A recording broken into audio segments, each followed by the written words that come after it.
Aleluia. Muito obrigado. É uma honra muito grande poder voltar à minha casa. Eu costumo dizer que o reino é um reino de amigos. E hoje eu estou entre amigos. Eu quero dividir o tempo com a minha esposa. Eu não seria nada sem ela. O Projeto Fronteira não teria a proporção que tem se não fosse por uma grande mulher como é a minha esposa. Aleluia! Maravilha de Deus! Aleluia! Glória a Deus! A paz do Senhor, amada igreja? Amém! Nós não somos famosos, mas somos velhos. Só Deus, né? Irmãos, eu quero agradecer a vocês por todo o tempo que tem orado por nós, por tudo que tem feito por nós. Eu lembro do dia que nós viemos aqui, que nos despedimos, fomos os últimos a sair da igreja aqui com o pastor Orival, sua esposa, sua família, e isso nos marcou muito. E agora estamos aqui em festa novamente. O pastor Orival já está em festa com o Senhor, e nós seguindo fazendo a nossa parte até o dia que Jesus veio nos buscar, né? Eu quero dizer aos irmãos que o trabalho ali está uma bênção.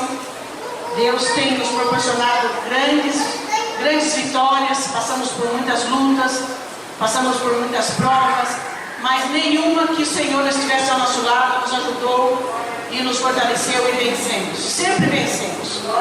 Passamos pela pandemia também, igual vocês aqui. Passamos pelos terremotos, que foi horrível. Eu falo para minha esposa, eu já passei por tanta coisa na minha vida, mas o mais horrível que eu já passei foi por terremoto. Foi um mês, quase todos os dias parecia que eu falava do terremoto, parece que era endemoniado. A gente deitava na cama 10 horas da noite e começava a tremer. E todo mundo tinha que sair para a rua. Era horrível, irmãos. Foi a experiência mais horrível da minha vida. Eu pensei que realmente eu ia morrer. Era muito horrível. E foi um mês assim, porque ali era o epicentro do terremoto e não era profundo, era na superfície.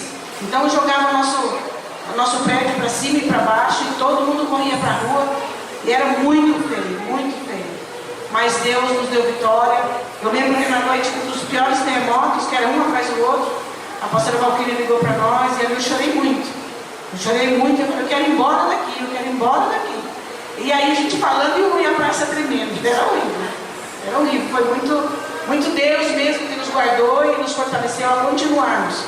Muita gente saiu da cidade, muitos irmãos foram para outra cidade. A Valquíria falou, vai embora para Portugal, fica uns 15 dias até passar. Mas quem sabe até que dia vai passar o terremoto? Ninguém sabe. Ele vem, é como um ladrão, né? Ele vem e ninguém está esperando. Mas graças a Deus nos fortaleceu.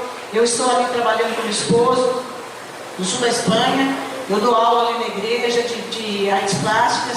Tem uma aluna que é muçulmana, que é para mim um grande desafio. E também trabalhamos no Marrocos.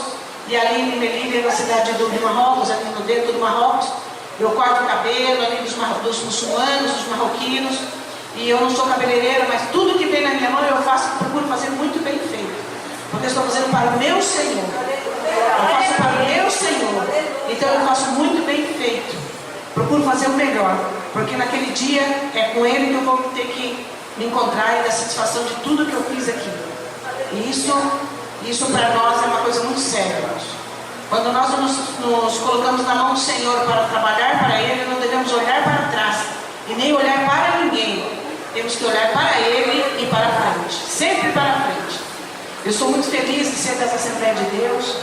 Eu tenho orgulho da nossa igreja, orgulho dos nossos pastores. E sempre digo, defeitos todos nós temos. Mas Deus é tão tremendo que nos deu uns pastores maravilhosos que nunca deixou nos faltar nada, irmãos.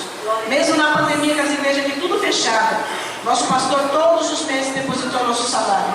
Nunca deixou atrasar um dia, nada. Nunca teve nenhuma desculpa, esse mês eu não vou te depositar. Sempre nos depositou o nosso salário. Eu agradeço a vocês que de uma forma ou de outra, mesmo na pandemia, cooperaram e o nosso salário ali chegou, nossa comida, nosso aluguel, nossa água, nossa luz, e não passamos vergonha. Muitos missionários tiveram que ir embora, muitas igrejas se fecharam, mas o Senhor nos guardou, nos fortaleceu, e graças a você que continua contribuindo com o ICEM, que continua sustentando os missionários no campo. Fique firme, irmãos, firmes nesse propósito. Nós lá, vocês aqui, até o dia que Deus mandar vocês para lá também. E aí vai inverter a situação. Outras pessoas cuidarão de vocês. E Deus continue guardando a cada um de vocês, guardando a cada um de nós. E espero que no próximo ano a gente possa voltar e ver essa igreja cada vez mais brilhante. Nós somos uma grande família. Uma grande família. E vamos estar juntos até a vinda de Jesus. Amém. Amém. Glória a Deus. Olha aquela foto ali, meu irmão.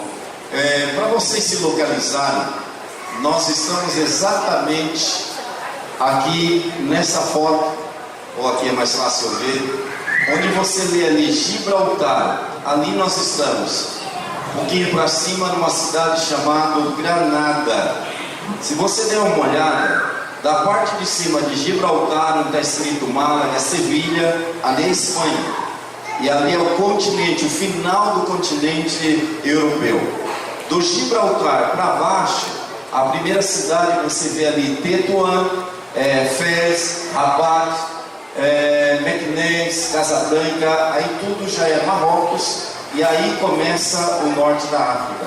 Olhem por mim, dia 30 agora de outubro, nós estaremos indo para Casablanca, Rabat, para passarmos alguns dias ali, ajudando com mais de centenas ou dezenas de cidades dessa região, que caiu tudo com terremoto, mais de 3 mil mortos. Nós vamos agora no dia 30 estar alguns dias ali. Já peço a vocês que orem por nós. Amém? A nossa igreja que está ali em Granada, Espanha, é uma igreja multicultural. Nós temos 11 nacionalidades dentro de uma mesma igreja. Agora imagina, pastor Daniel, se não é tarefa fácil pastorear no Brasil, onde temos uma mesma cultura, uma mesma cosmovisão, mesmos valores, não é fácil. E aí difere de pessoa para pessoa, é um desafio. Agora imagina eu pastoreando 11 nações diferentes. É uma salada. O que choca uma cultura é totalmente louvável para uma outra cultura. E um simples abraço, um simples aperto de mão, um simples beijo. Às vezes minha esposa, ela se esquece que quando cruzamos, estamos em um país islâmico, que a mulher não pode jamais tocar em um homem, e o jeitão brasileiro já vem e abraça. É um choque terrível, e logo a gente já se desculpa, enfim. 11 nações diferentes. E dentro dessas 11 nações, nós temos ali um grupo de etíopes. Nós temos africanos, Centro-América, Europa, África, muitos africanos, enfim. E no meio dessas 11 nações, temos um grupo aí de etíopes. E no meio desses etíopes, temos uma irmã chamada Alenesh. Irmã Alenesh. Alenesh está casada com um oficial da aeronáutica. Se chama Modesto, um homem muito sério e muito respeitado ali pela sua posição ali na nossa cidade. Ocorre que a Alenesh é crente, uma santa mulher de Deus, uma etíope que ama Jesus, e inclusive ela faz parte da diretoria da igreja local. Ocorre que um dia ela chega para mim e diz: pastor, eu estou salva, se eu morrer agora eu vou para o céu, se Jesus vier agora eu subo com ele, mas o meu marido não. Se meu marido morrer hoje, ele vai para o inferno. Se Jesus vier hoje, meu marido vai para o inferno. E eu não quero que meu marido vá para o inferno. Assim que, por favor, pastor, trate de fazer alguma coisa pelo meu marido, porque meu marido tem que ir para o céu. Eu disse: amém, minha irmã, eu concordo plenamente com a senhora. Então ela marca um dia um almoço na sua casa, uma refeição. E a ideia era que estamos aí fazendo essa refeição e que eu fale de Jesus, eu conte o plano de salvação para o seu esposo. Agora, tinha um problema. Ela diz: pastor, eu quero que o senhor fale de Jesus para o meu marido, porque ele tem que ir para o céu. Só que o meu medo é: se o senhor fale de Jesus para o meu marido, ele se aborreça, distrata o senhor. Então eu não quero que o senhor fale de Jesus para o meu marido. Mas se o senhor não falar de Jesus para o meu marido, ele vai para o inferno. Eu não quero que ele vá para o inferno. Ele disse: minha irmã, que situação tão difícil. E aí sentamos para comer, e ela olhava para mim, e era como quem dissesse: fala, mas não fala. Eu quero que o senhor fale, mas eu tenho medo da reação. Ocorre que quando terminamos de comer uma boa comida, ele, como um bom espanhol, ele leva a cadeira para trás e dorme profundamente a sua cesta aí mesmo. Eu tinha na minha cabeça todo um plano de evangelismo. Eu tinha na minha cabeça toda uma estratégia de como expor o plano de salvação sem ser ofensivo, agressivo. Mas, meus irmãos, nós não somos, não temos, mas servimos ao Deus que tem e que pode. Amém? Bom, fomos embora sem falar de Jesus para o marido de Alenesh. Naqueles dias, então, estoura a Covid-19. Muitos enfermos, muitas pessoas enfermas, e entre tantas pessoas contagiadas, o esposo de Alenesh. E quando ele se é diagnosticado positivo para o Covid-19, imediatamente esse homem é internado e vai para a UTI. Um dia, dois depois, ele já está entubado, muito mal. 19º dia de intubação, ela recebe um telefonema e logo ela liga para mim. Eu estava com a minha esposa indo para o centro da cidade, numa rodovia que liga a Sevilha, a Granada, e toca meu celular e a irmã Alenesh, aos prantos, gritando: pastor, os médicos me ligaram dizendo que o Modesto morre hoje, e se ele morre hoje, o senhor já sabe, ele vai para o inferno. Pastor, por favor, faça alguma coisa, não deixe meu marido ir para o inferno. Nós paramos o carro no posto de gasolina e uma surpresa, havia uma outra família que era da nossa igreja, que justamente estava no mesmo posto. Eu disse: vamos aqui, vamos orar por Modesto. Eu disse: Jesus, não deixe o Modesto ir para o inferno. A Alenesh não quer que seu marido vá para o inferno. Irmãos, assim termina a história do Modesto, marido de Alenesh. Dá uma olhada nisso aqui, ó. Como Deus ouve a oração de uma esposa. Assim termina a história do Modesto, sendo batizado nas águas, para a glória do nome do Senhor Jesus. Levante a sua mão bem alto. Deus é um Deus que salva, Deus é um Deus que cura, Deus é um Deus que restaura. Não temos, não somos, mas Ele é, Ele pode. Aleluia! E olha, irmãos, eu sei que tem alguns espanhóis aqui, ou descendentes. O espanhol, ele é assim, ele é sério, ele gosta de um estado, gosta de uma boa posição. Mas quando Jesus salva, irmãos, um homem tão importante da sociedade, um oficial da aeronáutica, numa banheirinha de criança, sendo batizado, ó, radiante de alegria, glorificando e exaltando o nome santo do Senhor Jesus. Quantos dizem amém? Aleluia! Jesus é bom, Jesus salva. Por favor, tome comigo a sua Bíblia, no Evangelho de Jesus, segundo escreveu Lucas, capítulo de número 2, versículos 6, 7 e 8. Lucas, capítulo de número 2, versículos 6, 7 e 8. Eu não vou ler os versículos, apenas fiquei como referência, e logo você desejando, você poderá ler até o versículo 17. E aqui eu resumo aqui o que se trata nesse texto bíblico. Esse texto fala sobre Maria e José, chamado que Deus fez para eles, para serem pais do Salvador do mundo. Uma missão. Deus entrega para uma jovenzinha, e quem sabe ainda na adolescência. Não podemos afirmar exatamente qual era a idade de Maria, mas eu imagino que ela estaria na casa dos 14 anos, 13, 14 anos de idade. Deus entrega para essa ainda adolescente e para seu esposo José uma missão, um chamado para serem pais do nosso Senhor e Salvador Jesus Cristo. Encontramos também nesse texto mais um outro personagem, que foram os pastores, que receberam também o chamado para anunciar a vinda ou o nascimento do Senhor Jesus. E vemos um outro grupo nesses 17 versículos de mais um personagem emblemático, que nos traz um ensino muito grande, que eram aqueles viajantes lá do Oriente, que vieram para visitar o menino Deus, o menino Jesus, o Filho de Deus, o Emanuel. Sabemos muito pouco dos pastores, ou quase nada dos pastores. Não sabemos quase nada, muito pouco, desses sábios do Oriente, de onde eles vieram, onde era esse Oriente.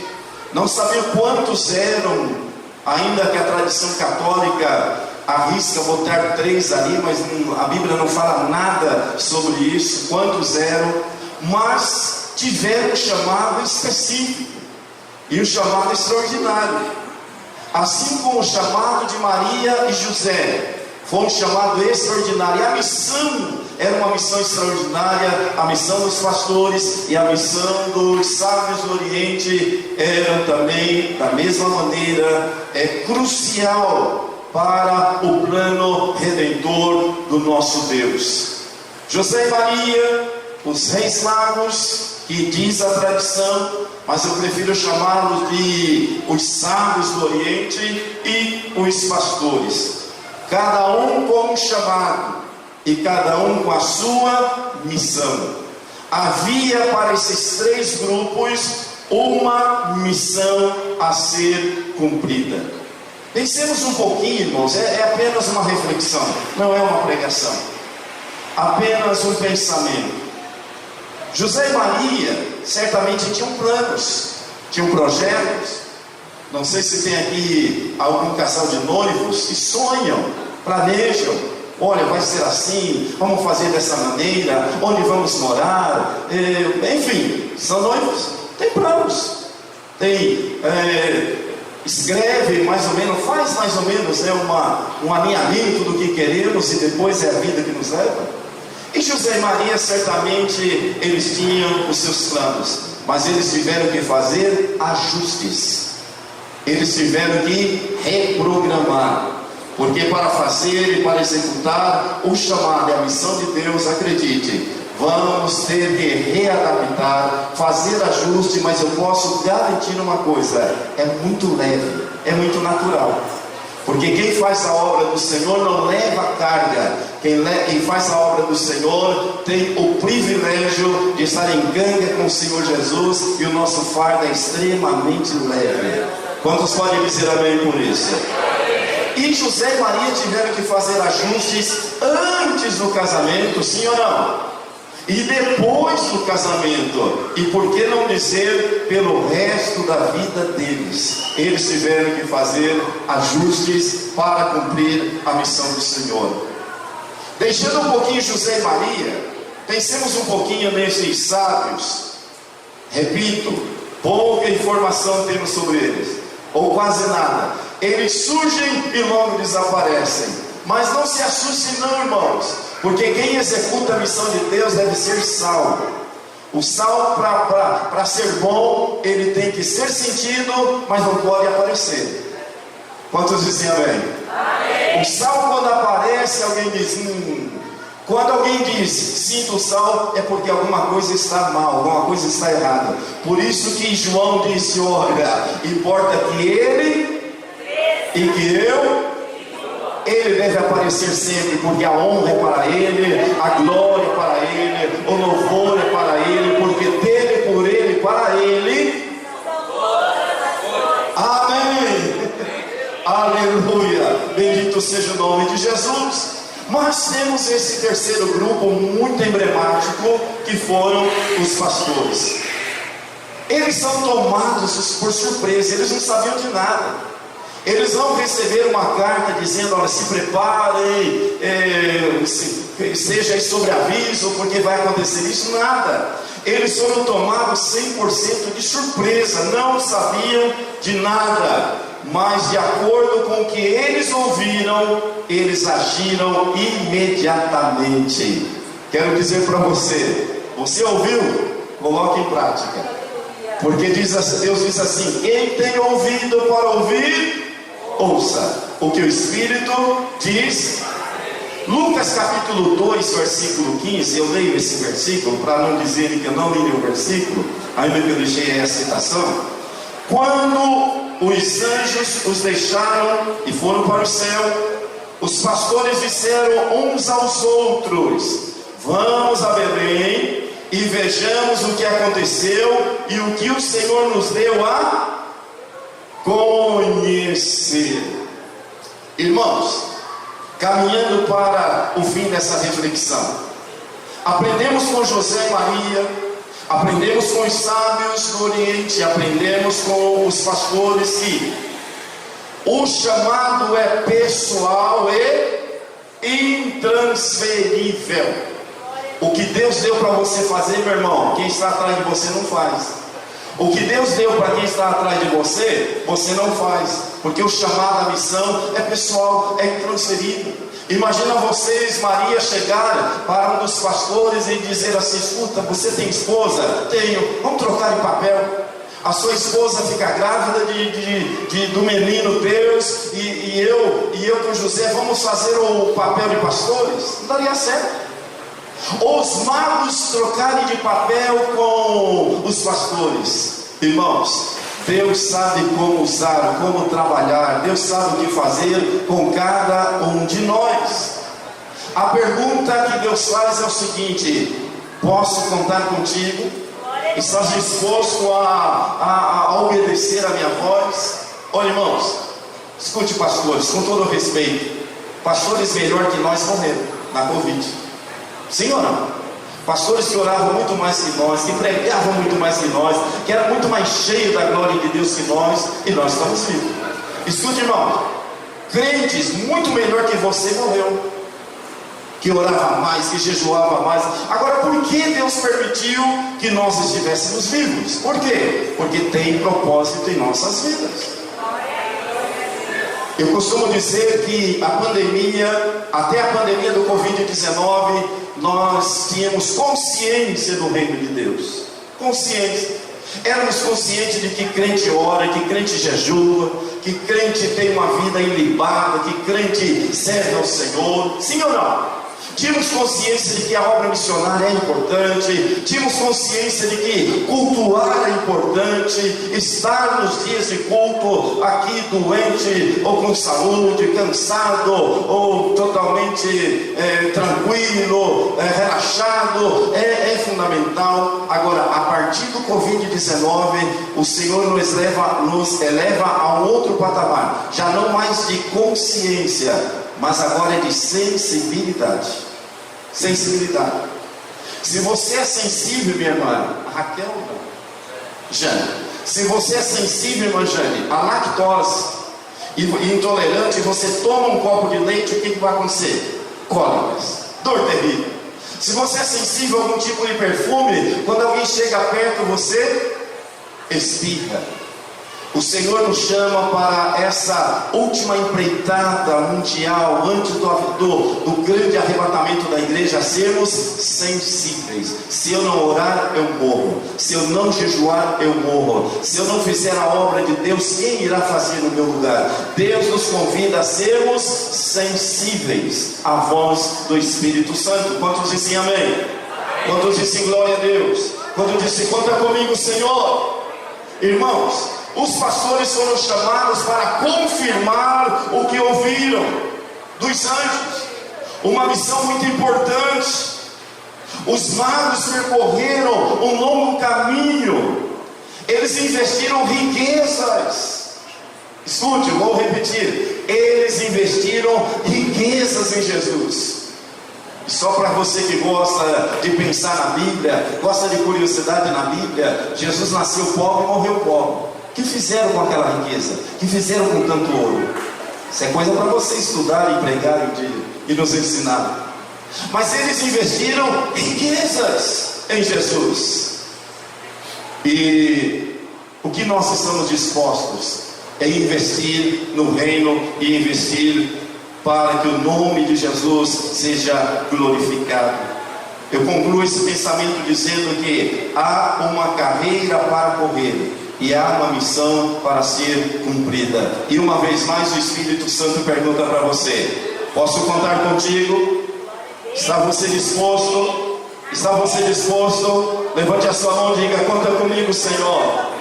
Conta comigo, Senhor. Estou aqui, conta comigo. Eu estou disposto.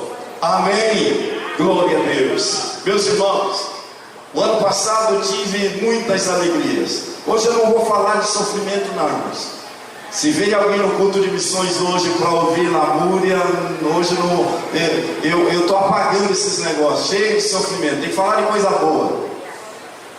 O ano passado eu tive muitas coisas boas. Uma delas, eu estava no sábado na nossa igreja, recebi um grupo de pastores lá do Chile, e são políticos, são empresários, e investem muito em missões no Oriente Médio, e somos parceiros ali em questão de logística para aquela região da Ásia Menor.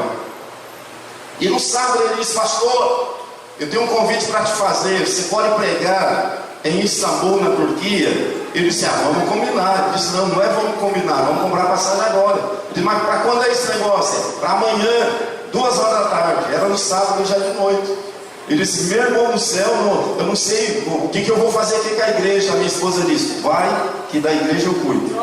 Mas meu irmão, como é que, eu não sei, não tem dinheiro para comprar. Não, fica tranquilo, nós vamos comprar tudo. Ele disse: então amém. E fomos.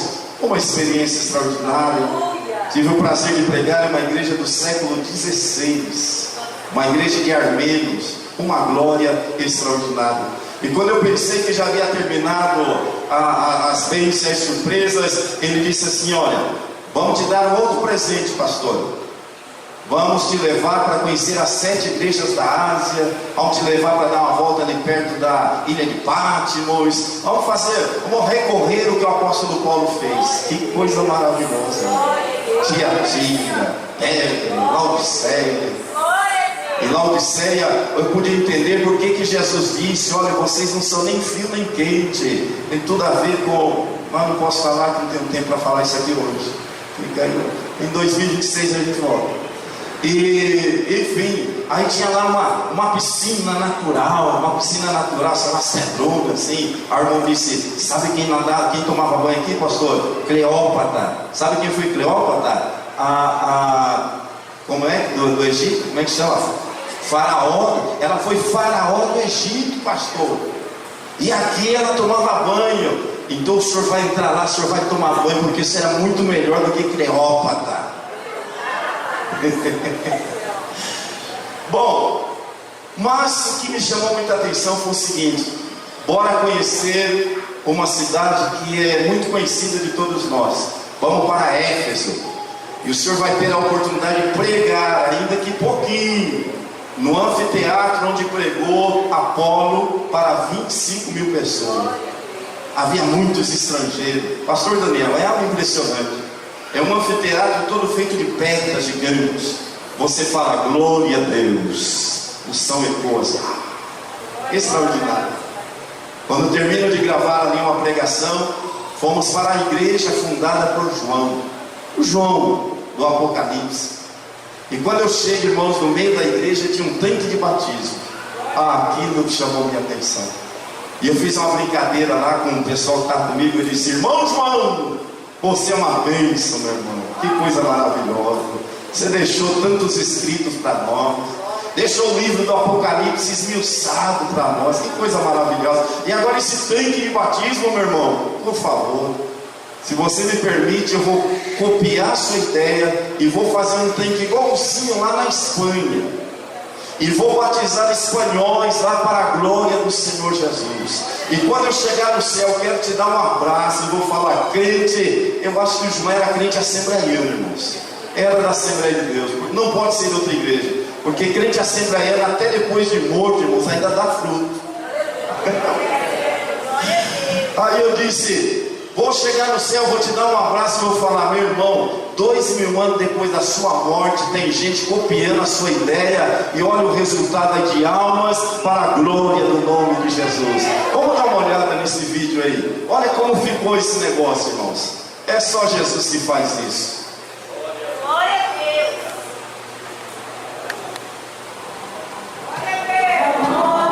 Aí eu estou preparando o terrenozinho. Aí tá minha esposa olhando, mas tá bom. O importante é estar junto. Olha o Modesto lá me ajudando, irmãos. Olha o oficialzão lá, ó. Olha o que Jesus faz.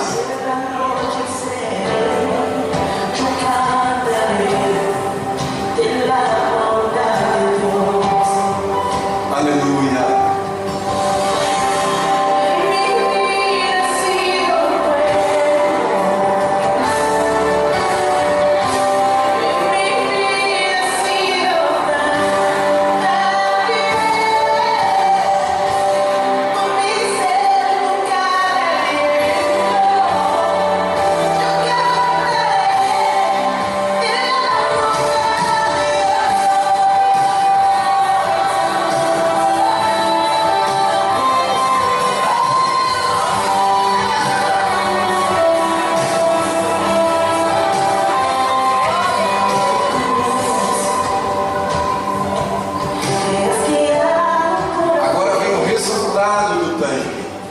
Que é o mais importante.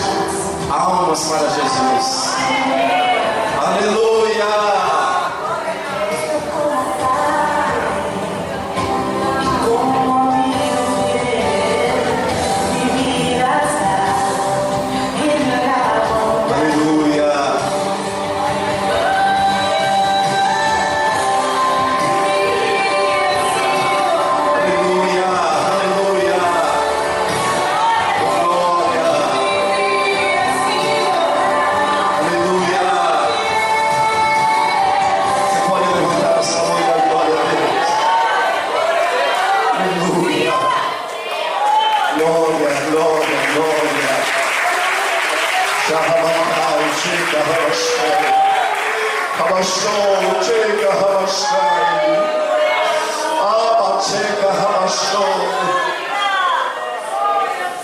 Oh glória, Jesus está salvando.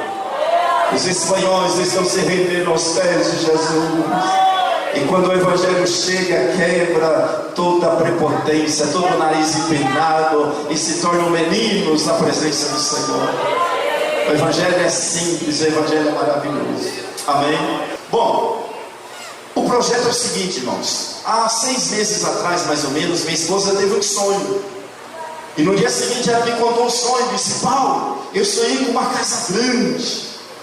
Era antiga, velha, mas era grande. E nós estávamos numa mesa servindo um lanche. Na Espanha se diz um bocadilho para um grupo de obreiros, irmãos. E quando ela me contou isso, eu disse: é um sinal de Deus. Porque o meu sonho é termos uma base missionária na Espanha. Uma casa grande para receber os obreiros, os jovens aqui de Vila Angélica, cada sede também, para ir para lá, serem treinados para serem obreiros, para trabalhar no leste europeu, que é um conjunto de países totalmente comunistas, para irem trabalhar no leste europeu, ou na parte ocidental da Europa. Nós estamos, pode ser França, Alemanha, Portugal, são países que precisam de Jesus, ou cruzar a fronteira e estar no norte da África, 8 países necessitados. E nós, como igreja organizada, eu posso te mandar uma carta convite, pastor Daniel, e o senhor vai para a Espanha e fica 3 meses comigo, sem nenhum problema, sem medo de correr polícia, da migração, de problema, nada disso, é cabeça erguida, é filho do reino. Homem de Deus, 3 meses. Ao fim de 3 meses, se você falar para mim: ô pastor, a Andréia quer ficar mais uns dias, como é que eu faço? Tem problema. A gente pega o carro, vamos até Gibraltar, 45 ou 50 minutos da minha casa, cruzamos a fronteira, porque o Gibraltar é Inglaterra, batemos ali o carimbo no passaporte. Você me paga um café pretinho ali, custa 20 euros, 120 reais. Cara, então a gente não toma café, não tem nenhum problema, carimba o passaporte e voltamos para a base e tomamos a tubaína. Pronto, está resolvido. Isso é bom ou é ruim, irmãos? Isso é bom ou é ruim? Isso é uma bênção, meus irmãos. A primeira base missionária do ECEM na Europa para trabalhar no norte da África. Mas deixa eu voltar a falar aqui do sonho. E aí eu disse para ela, então vamos sair, vamos procurar essa casa. Irmão, missionário é doido mesmo, irmãos. Missionário pode ser muito certinho não, porque não dá certo não. Saímos procurar a casa. Quando nós chegamos diante de uma casa, a minha esposa, é essa. Tem certeza? Sim, Senhor, é essa. Aí procuramos o nome. O nome dele é Dom Julio. Guarda esse nome para você orar. Dom Julio. Dom é Senhor. Julio é Júlio. Procuramos o Dom Julio. E ele disse, Dom Julio, o senhor é dono dessa casa? Sim, Senhor. Deus disse que essa casa agora é nossa. Vai ser uma base missionária. Vai ser um lugar para receber crentes, para vir aqui para a Europa, para ser usado nas mãos de Deus. Ou para a gente que vá ali para a base, para serem treinados e servir a Deus lá, ou você passa lá, tem uma experiência transcultural e volta para a evangélica, não tem problema nenhum. É o que Deus vai te apontar, é o que Deus vai te dirigir. E ele disse, eu te vendo. Essa casa está fechada há 25 anos, há 29 anos. Há 25 anos morreu a mãe, eles fecharam e nunca mais ninguém voltou lá, a não ser os vândalos. Tem muitos nortes africanos e que depredam, igual aqui no Brasil. Roubaram os canos, os fios, está destruída a casa, precisa de reforma. Ele disse, eu vendo para você, Paulo. Ele disse, só que eu quero comprar conforme diz a Bíblia. Modelo bíblico, segundo escreveu o profeta Isaías. E ele disse, que negócio é esse? Isaías diz assim, vinde e comprai. De que maneira? Sem dinheiro e sem preço. Aí deu risada. Mas que negócio é esse? Não interessa a sua linguagem não. É que é o seguinte, Dom Julio, nós não temos um cêntimo, mas temos uma coisa que é muito melhor que euro, que dólar, que real. O que é? A fé. E pela fé, essa casa já é nossa e amém. Ele disse, você está falando, eu vendo. Fiz uma proposta para ele. Viajei aqui para o Brasil. Quando começou o ECEM, ele me telefonou dizendo, ó, podemos nos reunir às 9 da noite? Eu disse, estou no Brasil, homem, porque eu já quero fechar negócio com você. É sinal que ele aceitou a proposta. E se não aceitou a proposta, está perto dela. Amém? Quantos vão estar orando por isso? Irmão, se eu junto a sua fé com a minha fé, nós vamos ter uma fé tão grande. Eu tenho certeza que é maior que um grão de mostarda. Às vezes eu misturo um pouquinho as palavras aqui. É maior que um grão de mostarda. E Deus já nos deu em nome do Senhor Jesus. Eu fico imaginando vocês lá da base, esses jovenzinhos, essas irmãs, esses músicos. O irmão aqui disse, eu vou te visitar. E eu disse, eu vou te receber. Deu certo. É a fome com a vontade de comer. Eu fico imaginando vocês já chegando e telefonando, Paulo, estou aqui no aeroporto. Peraí, daqui 5 minutos a gente pega aí. A gente mora a 2 quilômetros do aeroporto. Dá para você vir andando. Mas como você vai com muitas malas, brasileiro gosta de ir bonito, então a gente busca no aeroporto, não tem problema não. A verdade é uma só, irmãos. Deus vai fazer coisas extraordinárias através dessa base missionária. Eu já tenho 60 anos, irmãos. E veio uma voz no meu ouvido dizendo, rapaz, você já sofreu tanto. Você tem tanta história para a gente chorar uma vida inteira. Fica tranquilinha aí na igreja. A igreja agora está já se fortalecendo. Já tem grupo de louvor, já tem pastores, já tem grupos de evangelismo. Fica tranquilo, rapaz. Vai conhecer outros países aí da região. Eu não reconheci essa voz não. Tinha um cheirinho assim de enxofre, mas não reconheci não. Agora eu reconheci uma outra voz que falou assim, fica tranquilo, essa base não é para você, essa base é para essa geração, a outra geração, a outra geração. E não se assuste os teólogos com o que eu vou falar. Até depois do arrebatamento a base será usada por alguém. Espero que não seja por você. Amém! Amém. Aleluia! Jesus é bom e a sua misericórdia dura para sempre. Eu não sei se você pode falar para quem está do seu lado: eu estou sentindo que eu vou lá. Ô pastor, o senhor já habla espanhol? Diga para quem está do seu lado: eu estou sentindo que esse negócio é de Deus, eu vou lá. Irmãos, podem jovens, podem casados, solteiros, aposentados, você irmã que já chegou nos 80, também é bem-vinda aí. Orar com os missionários, cozinhar na base, contar suas experiências. Escuta, tem duas coisas que não tem no reino de Deus, duas coisas que não cabem no reino de Deus. Primeiro, é uma conversa que estão por aí dizendo: ô irmão, e você lá na igreja, você é o quê? Eu sou voluntário, toco de forma voluntária, dirijo de forma voluntária, eu limpo a igreja de forma voluntária. Então hoje o Senhor te convida para ir em outro patamar, porque no reino de Deus não tem voluntário, no reino de Deus tem trabalhadores. Trabalhadores. Voluntário não terá recompensa, trabalhador tem salário, e o salário de Deus é salário bom. Amém? Não tem pastor voluntário, não, tem trabalhador. Quantos dizem amém?